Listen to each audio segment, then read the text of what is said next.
la princesse héritière du trône de Suède, Victoria de Suède, fête son anniversaire avec un seul objectif, que les médias laissent tranquille son mariage.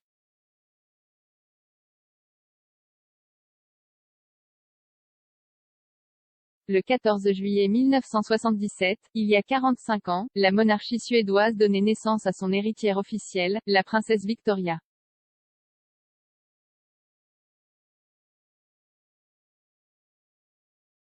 Et ce n'est qu'à l'âge de 33 ans, lorsqu'elle épouse le roturier Daniel Westling, qu'elle s'évade de la gamme de gris dans laquelle elle était cloîtrée pour se retrouver enfermée dans une autre prison, celle de nier encore et encore un divorce qui ne vient jamais.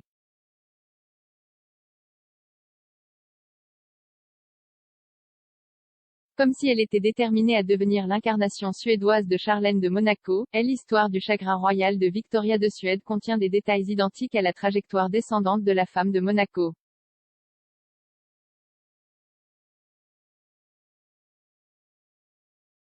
Comme Charlène avec Caroline de Monaco, Victoria de Suède a aussi l'ennemi à domicile. Dans son cas, son propre père, le roi Carlos Gustavo, a déclaré à plusieurs reprises qu'il préférerait que son fils Carlos Felipe gouverne la Suède à l'avenir.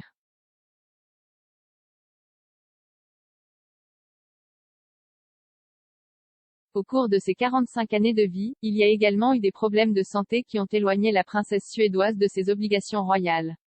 Il faut ajouter à la dyslexie un problème neurologique appelé prosopagnosie qui lui a valu le harcèlement de ses camarades de classe pendant le stage scolaire, ce qui lui rend difficile la reconnaissance des visages, y compris son reflet dans le miroir.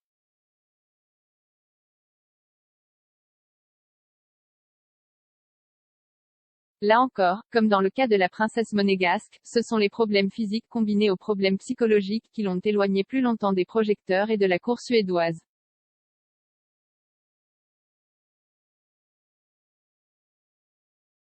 C'est arrivé en 1998, quand à l'âge de 20 ans ses parents ont décidé que Victoria devait partir étudier aux États-Unis et, accessoirement, laisser derrière elle les pressions de sa position qui l'avaient poussée à souffrir d'anorexie.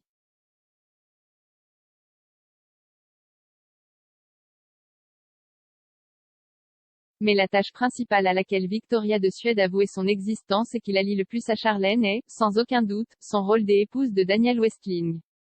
Son mariage en 2010 avec son entraîneur de gym était un véritable scandale à l'époque.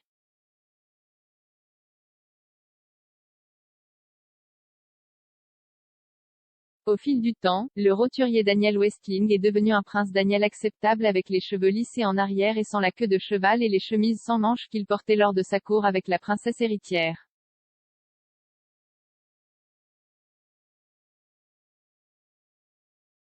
Ce à quoi le couple n'a pas pu échapper, ce sont les rumeurs constantes de crise.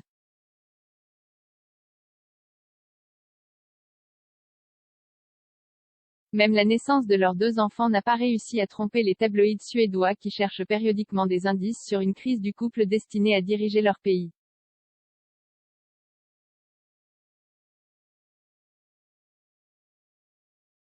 L'escalade des rumeurs a atteint une telle intensité cette année que la porte-parole de la Maison royale a fait une déclaration officielle niant le divorce imminent.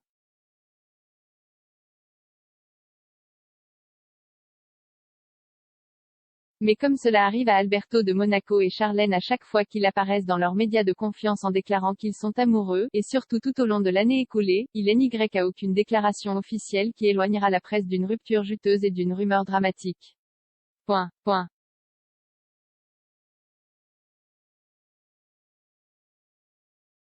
Enfin, et de manière peu orthodoxe, le couple s'est lui-même rendu sur ses réseaux sociaux pour faire la déclaration suivante: pour protéger notre famille, nous voulons qu'il soit clair, une fois pour toutes, que les rumeurs qui se répandent maintenant sont totalement infondées. Point.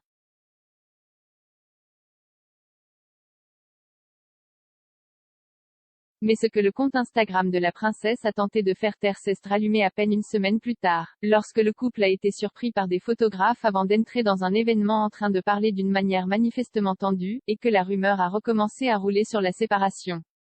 Victoria, comme Charlène, est-elle condamnée à jouer le rôle de princesse éternellement au bord du divorce?